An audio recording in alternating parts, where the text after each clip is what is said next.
Sa ngalan ng Ama, ng Anak at ng Espiritu Santo. Amen. Ama naming Diyos na banal at pinakamakapangyarihan sa lahat. Kami po ito sa pusong nagpupurit nagpapasalamat sa oras na ito sapagkat muli ay ipinagkaloob mo sa amin ang mga banal na sandaling ito upang kami po ng aking mga kapatid na nakikinig sa mga sandaling ito ay patuloy mong abutin ng mapagpala at mapaghimalang kamay. At ipinagkakatiwala po namin sa iyo ang mga sandaling lilipas at dalangin po namin na kami po ipuspusin ng Banal na Espiritu, pagkalooban ng karunungan at kaalaman buhat sa iyo upang ang gintong aral ng mabuting balita na aming tutunghayan ay amin po itong maunawaan sa pangalan ni Jesus. At dalangin ko rin na iyo pong pagpalain ang lahat ng mga kapatid, lalong-lalo na ang mga dumaraan sa matitinding pagsubok, mga problema, karamdaman man, kabiguan at kalungkutan man. Dalangin ko po na ikaw po, Panginoong Diyos, ang magpala sa mga kapatid kong ito sapagkat tunay po na ikaw lamang ang merong magagawa sa aming buhay. Kaya sa iyo po kami lubos na aasa at magtitiwala. At sa hapong ito, hayaan mo po na ang po namin ang 100% katagumpayan ng aming pong gagawin at ang katugunan ng lahat ng aming pong panalangin sa ngalan ni Jesus, sa ngalan ng Ama, ng Anak at ng Espiritu Santo. Amen. Ang salita ng Diyos na atin pong tutunghayan sa hapong ito ay hanguin po natin mula sa aklat ng Panaghoy. Kabanatang 3, talatang 22 hanggang talatang 23. Ang hindi nagmamaliw na pag-ibig ni Yahweh at ang kanyang walang kupas na kahabagan, hindi nagbabago tulad ng bukang liwayway, dakila ang kanyang katapatan. Ito po ang salita ng Diyos.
Mga kapatid, ang salita ng Diyos, totoo pong patuloy po nating nararanasan.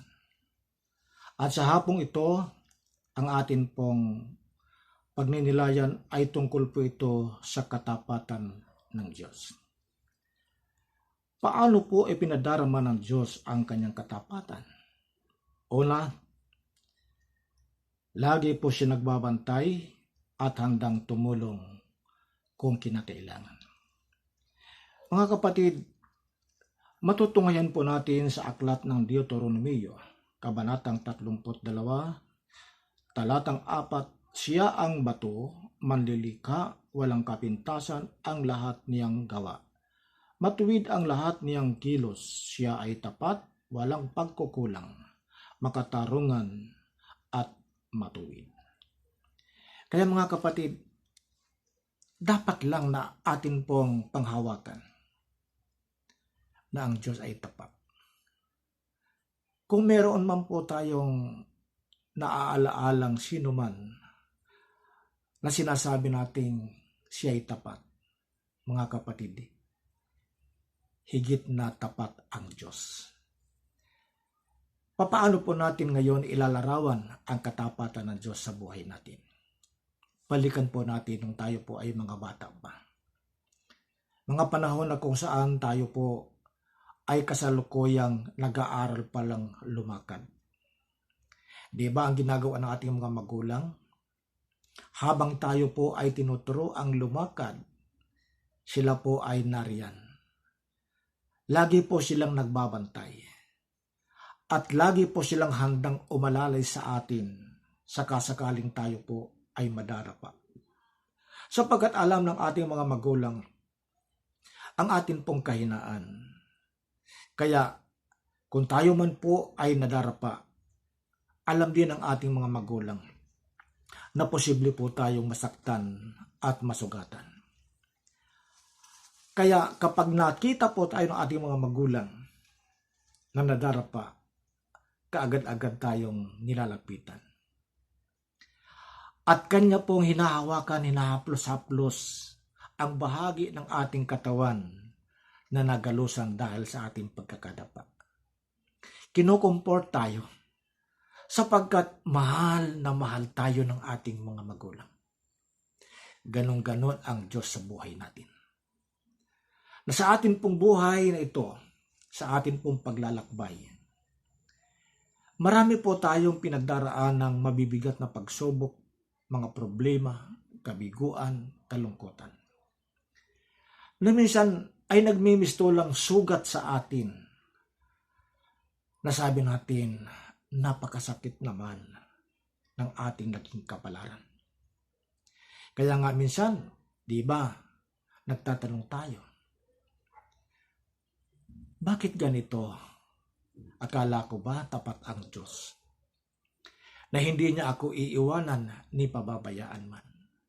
Kapatid, totoo po yan. Ayon sa salita ng Biblia, hindi niya po tayo pababayaan ni iiwanan man. Kaya kung tayo man po ay nakakaranas ng ganong mga sitwasyon, huwag po tayong mag-alala. Isipin lamang po natin palagi na nariyan siya nakabantay. Sabi nga mga minamahal kong kapatid sa Panginoon sa Salmo 91, ang talata po mga kapatid ay 14 hanggang 15. Ang sabi roon, ang sabi ng Diyos, aking ililigtas ang tapat sa akin at iingatan ko ang sino mang taong ako'y kikilanlin. Pag sila'y tumawag, laging handa ako na sila'y pakinggan. Aking sasamahan at kung may hilahil ay sasakluluhan. Purihin natin ang Panginoon. So ito pala ang katangian ng Diyos sa buhay natin. Hindi po siya nagpapabaya. Pinatutunayan niya sa atin kung gaano tayo kahalaga sa Kanya at kung gaano niya tayo kamahal. Hindi niya po tayo nilikha upang tayo po ay patuloy na alipinin ng anumang problema, kahirapan, kundi ipinakikita lamang dito ng Panginoon na tayo po ay may kahinaan. Kaya hindi po tayo dapat na manangan sa ating sariling kakayahan, sapagkat ang sarili po nating karunungan at kaalaman, kalakasan man, ay hindi po ito sapat. Kailangan po natin ng Panginoon Diyos, sapagkat ang Diyos po ay tapat sa Kanyang pangako. Pangalawa, ipinadarama sa atin ng Diyos ang Kanyang katapatan dahil ang Kanyang mga salita ay hindi lumilipas. Nananatili po ang salita ng Diyos. Ang salita ng Diyos ay walang simula at walang hanggan. Kaya hindi po lilipas at hindi magwawakas ang salita ng Diyos.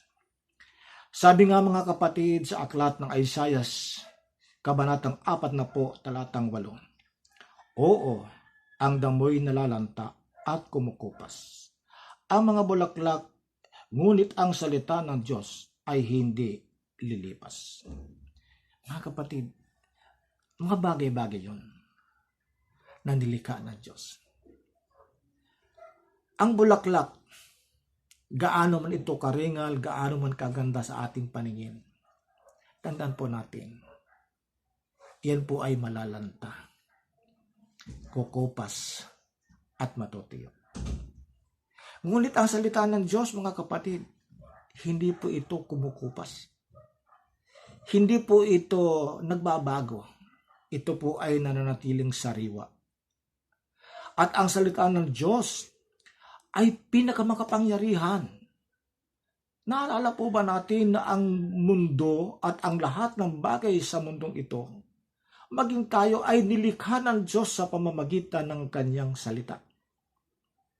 Kaya hindi po pwedeng tawaran ang salita ng Diyos. Kung mayroon mang tapat na sinasabi natin dahil sa gandang magsalita, dahil sa husay niyang mangako, kapatid, ang tao ay nagbabago. Kaya maging ang kanyang mga sinasalita at mga pangako ay nagbabago. Ngunit ang Diyos, mga kapatid, kailanman ay hindi po magbabago. At ang kanyang salita ay magpapatuloy. Kaya po tayo nagkakaroon ng ganitong kalakasan, kalusugan, kagalingan. Ito ay dahil sa kapangyarihan ng salita ng Diyos. Sa isang salita mo lamang, sabi nga mga kapatid, gagaling na ako. Kaya, ikaw, may problema? May karamdaman ka? Mga kapatid, sa isang salita lamang ng Diyos. Kapag ka po tayo taimtim na dumulog at humingi sa Kanya ng tawad, at humingi sa Kanya ng anumang favor o kagalingan man ng ating karamdaman, tiyak na ito ay Kanyang ibibigay. Ganon siya katapat sa Kanyang mga salita, mga minamahal kong kapatid sa Panginoon. Pangatlo, ipinadarama sa atin ng Diyos ang Kanyang katapatan sapagkat ang Kanyang mga pangako ay laging matutupad. Ibig sabihin, hindi po magkakabula, hindi magmimintis, hindi magkakamali, sapagkat ito po ay matutupad. Pangako, masarap makinig sa mga pangako. Lalong-lalo na kung tayo po ay humihingi ng favor sa sino man at humihingi po tayong tulong sa Kanya. At alam po ninyo, para matapos na lang ang usapan, iyan po ay mga ngako. Tayo naman na pinapangakuan, nagtitiwala tayo. Aasa tayo. Subalit, madalas, sabi nga, ang pangako, madalas napapako. Iyan ay pangako ng tao. Subalit, ang pangako ng Diyos, mga kapatid, maaasahan po natin. Mapangahawakan natin at mapagtitiwalaan po natin. Sapagkat siya ang Diyos na nakaalam ng ating kalalagayan. Siya ang Diyos na nakababatid ng ating pong pinagdaraanan. At siya rin ang nakatatalastas ng lahat ng bahagi ng ating buhay. Wala po tayong maililihim sa Kanya. Wala tayong maitatago sa Kanya. Kaya kung tayo man po ay dumaraan sa mabibigat na problema, mga tiisin, kabigo at kalungkutan man, kapatid, sa Diyos po tayo lumapit. Sa Diyos po tayo tumawag. At ipagtapat natin sa Kanya ang atin pong mga problema. Sapagkat kung patuloy po tayong aasa sa ating sariling kakayahan, mga kapatid, ang lahat po ng iyan ay mauuwi po sa kabiguan. Ngunit kung tayo po ay lubos na aasa at magtitiwala sa Diyos na pinakamakapangyarihan sa lahat, mga kapatid, hinding-hindi niya po tayo bibiguin. Ipagkakalob niyo po sa atin ang lahat ng ito sapagkat siya ang Diyos na pinakamakapangyarihan sa lahat. Tunghayan po natin ang nakasulat sa aklat ni Propeta Isaiah, kabanatang 25, unang talata. O Yahweh, ikaw ang aking Diyos. Pupurihin ko at dadakilain ang iyong ngalan, sapagkat buong katapatan mong isinagawa ang mga balangkas na mula pa noong una. Mga kapatid, napakagandang pagnilayan po. Unang-una, naroon ang pagkilala sa Kanya bilang ating Diyos. At sabi roon, siya ay patuloy po nating pupurihin at dadakilain.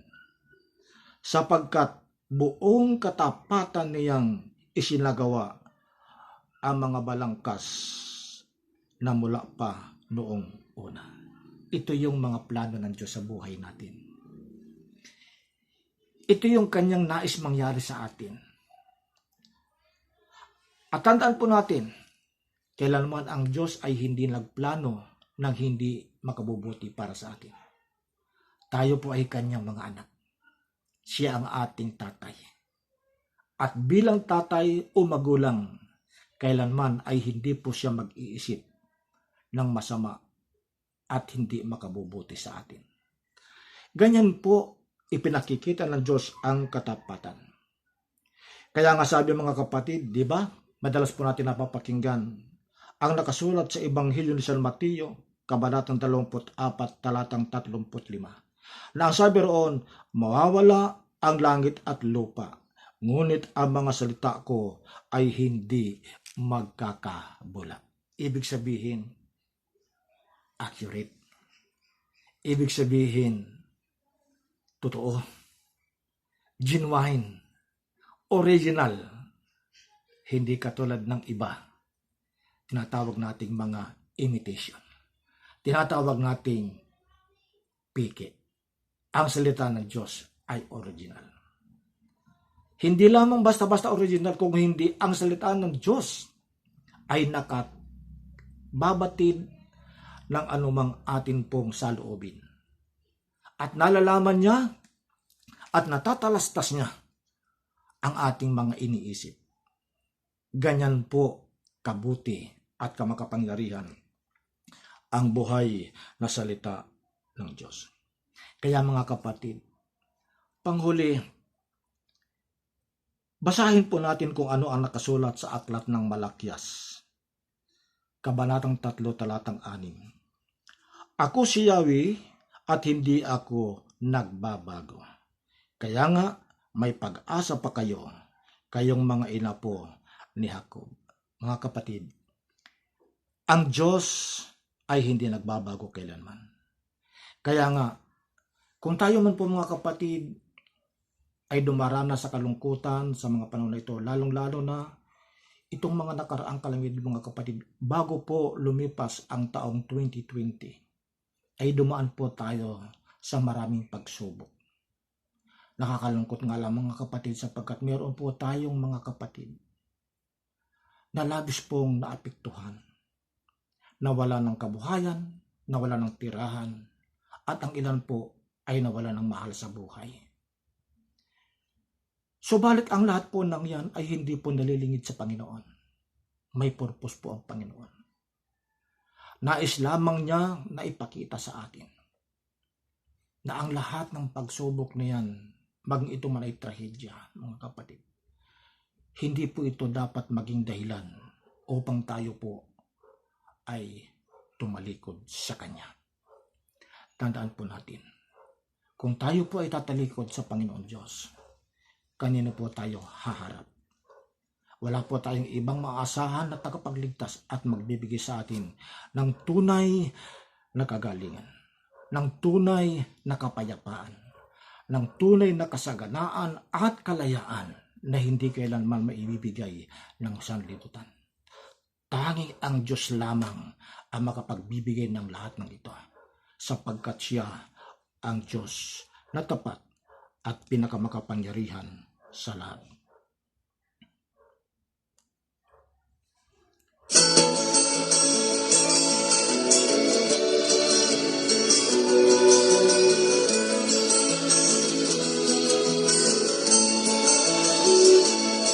Meron akong kaibigan, pag-ibig niya'y walang hanggan. Marunong siyang magpatawad kahit na kanino man. Hindi kanya pababayaan sa oras ng kagipitan. Kung siya'y iyong tatawagan, naroon siya kahit saan. Sa puso ko'y kumakatok, di siya pinabuksan. Pag di na makaya, siya ang tatawagan. Kahit ako makasalanan, ako'y kanyang minamahal. Kay dami man ng kamalian, ako'y kanyang pinagbibigyan. Ano ang aking iginanti sa aking kaibigan? Nang dahil sa aking mga kasalanan, ipinako siya sa krus. Sa puso ko'y kumakatok, di siya pinagbuksan. Pag di na makaya, siya ang tatawagan.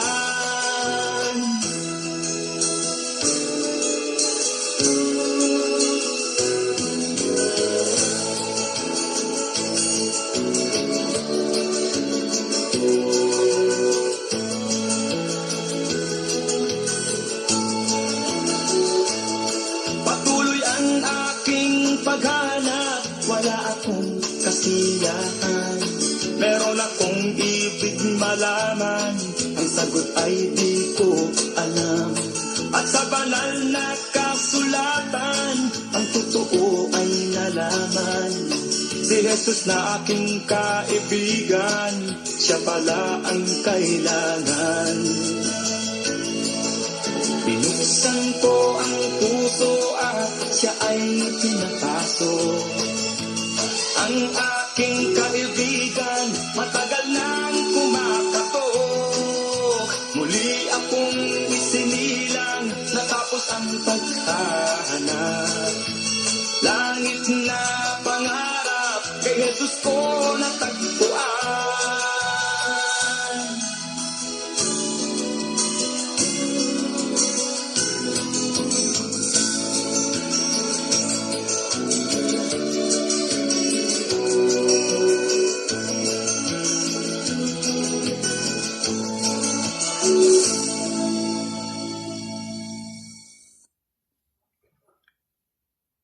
Si Jesus ang ating kailangan. Panginoong Diyos na pinakamakapangyarihan sa lahat. Maraming salamat po sa iyong katapatan. Maraming salamat po sa iyong pagmamahal. Maraming salamat po sa patuloy na pagsubaybay at pag-iingat mo sa amin. Sa bawat araw, bawat sandali, bawat oras ng aming pong buhay. Alam namin na nariyan po kayo. Hindi mo po kami iniiwan, hindi pinababayaan man. Kaya naman patuloy po kami nagpapakumbaba, dumudulog sa bandal harapan, at lubos na nagpapasakop sa iyong kapangyarihan sapagkat tunay po na wala po kami magagawa, maliban na kami ay iyong tulungan at kahabagan. Panginoon, tunay pong ikaw ang Diyos na napakabuti, mapagkalinga. Patuloy na kami inaaruga tulad sa mga magulang na kailanman ay hindi nagpabaya. Panginoon, dalangin po namin na sa oras na ito ay minsan pang iunat mo po ang iyong mapagpala at makapangyarihang kamay. Puspusin mo po kami ng iyong banal na espiritu.